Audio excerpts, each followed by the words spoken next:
తమిళనాడు రాజకీయాలు ఎంత నీచాతి నీచంగా ఉంటాయో ఈ మధ్య జరిగినటువంటి ఒక ఇన్సిడెంట్ ద్వారా బయటపడింది.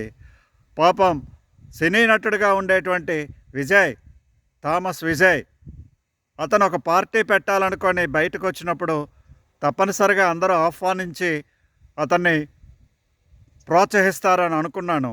కానీ తమిళనాడు రాజకీయాలు అందుకు భిన్నంగా ఉన్నాయి.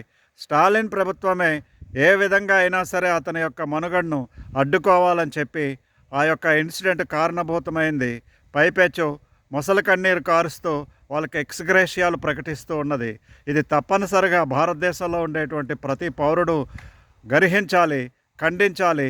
ఇటువంటి శక్తులను ఎదగనివ్వకుండా, మరొకసారి అధికారంలోకి రానివ్వకుండా తప్పనిసరిగా తమిళ ప్రజలు సహకరిస్తారని, విజయ్ లాంటి వ్యక్తిని అధికారంలో తీసుకొచ్చినా తీసుకురాకపోయినా పర్వాలేదు, కానీ ఇటువంటి దుర్మార్గులు అధికారంలో కొనసాగడానికి ఎట్టి పరిస్థితుల్లోనూ కూడా అర్హులు కాదు అనేటువంటి విషయాన్ని ఈ సందర్భంగా citizens forum Telangana and Andhra రాష్ట్ర ఆర్గనైజింగ్ సెక్రటరీగా దేశ ప్రజలందరినీ ఉద్దేశించి విన్నవించుకుంటున్నాను.